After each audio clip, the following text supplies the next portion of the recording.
And let's bring in New York Congressman John Katko, the top Republican on the House Homeland Security Committee. Thank you so much for your time, Congressman. Thanks for having me here. I'm glad to be here.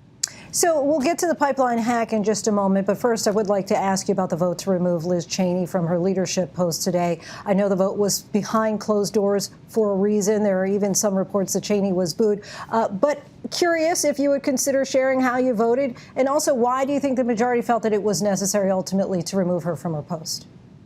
Well, there really wasn't a vote. It was by acclamation, and it was just something that many in my party felt they had to do, and we're moving forward now, and now we've got to find a replacement for her, and I'm looking forward to supporting Elise Stefanik. I think she'll be a great spokesperson, and I'm to thank Liz for her time as a conference chair, and going forward, we're just going to do the best we can to move forward.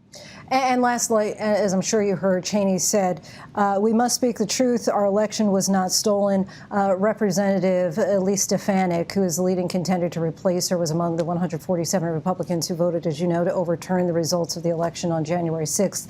And she has subsequently cast doubt on the votes in Arizona, Georgia, and Michigan. I should add, numerous court cases and Trump's own Department of Justice concluded there was no widespread fraud in the election. Can you support someone going forward for Cheney's post who still believes that there were irregularities in the election despite no evidence? Look, she maintains, and I think most of us, if not all of us, maintain that President Biden is a legitimately elected president, and it's time to move forward. And don't forget, every party has divergent views. The question is whether we can message things in a coherent fashion going forward. And I'm very confident that Elise can do that. And you are, of course, leading negotiations with the chair of the Homeland Security Committee, Benny Thompson, for the bipartisan January 6th Commission. Today in the House, some of your colleagues spoke about January 6th. Let's take a listen.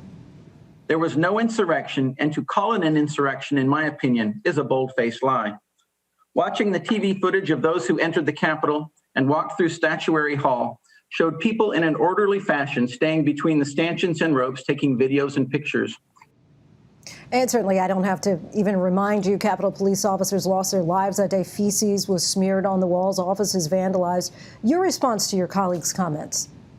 Well, my record on this issue speaks for itself. And, again, we're going to move forward. And I think this commission is really important because what we need to do is make sure that whatever happens with this commission bill, that we find out how to make the Capitol more secure and how to make the Capitol police officers a better force. 92% of the Capitol police officers do not have faith in the leadership of the Capitol Hill Police. And there's a lot of security failures that happened that day that allowed this to happen. And speaking of things that we don't want to happen again, I want to turn now to the pipeline hack. You're, of course, the ranking member on the House Homeland Security Committee and have said that cybersecurity is no longer just an issue, but it's a threat with real-world impacts. We've seen rare agreement here from Democrats and Republicans on this. How can you and your colleagues turn that into action to give the private sector the tools that they need to prevent this from happening again?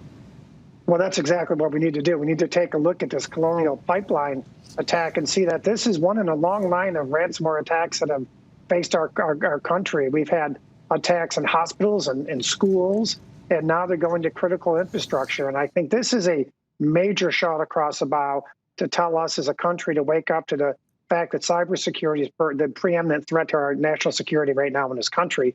And I'm honored to be head of the Homeland Security Committee for Republicans in leading that charge. And you look at the Colonial Pipeline situation itself, the company was attacked, not the pipeline itself, but the company shut down the pipeline to make sure that the attack didn't bleed into the critical infrastructure. But going forward, we need to do a stem-to-stern reevaluation and a reprioritization of securing the critical infrastructure, not just from physical attacks, but from these cyber attacks, which it's such an important thing to do. And I introduced a bill last week or a few weeks ago to deal with just that issue. And of course, you just called this the shot across the bow. Would you say that all things considered, this ransomware attack, of course, it did not have life or death consequences, but do you feel like this was the wake-up call that will prompt the necessary change going forward? But now that they're standing in gas lines and people are acting somewhat irrationally with fears that there's not going to be fuel going forward, now they're starting to understand. And now they're starting to understand that we got to pay better attention. And I've had a lot of conversations with my colleagues on the floor of the House, and they're basically saying, you're right, we got to do this. And so there's many things we got to do. And one of the things we got to do from last year, we had something passed in the National Defense Authorization Act called the Continuity of Operations. And the administration is mandated by that bill to come up with a plan to ensure there's continuity of operations when there's cyber attacks and to critical infrastructure. And what we have to understand is a threat that if we don't deal with it effectively, could metastasize. And we need to really prioritize cybersecurity going forward. And lastly, if I might, as you just described, this is going to require legislation to deal with that. And what would you say to kind of offer some optimism to Americans who are saying, look, there's dissension just within the Republican ranks. Everybody can talk about bipartisanship, but are we ever going to see anyone reaching across the aisle at this point? Because it seems like there's so much division. Well, I can tell you what, bipartisanship is the norm on Homeland Security Committee. Benny Thompson and I have a lot of different views on a lot of different things, but we both love our country like everyone else in Congress, and that transcends everything we do in Homeland Security. That's why Benny and I are together writing the January 6th bill, and Benny and I are together going to attack these cybersecurity issues. And the administration is going to pay attention to it, and everyone else will, because I know we have to going forward.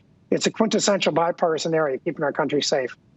Congressman John Katko, so appreciate your time coming on the show. Happy to do it. Come back anytime. Thank you. And next to the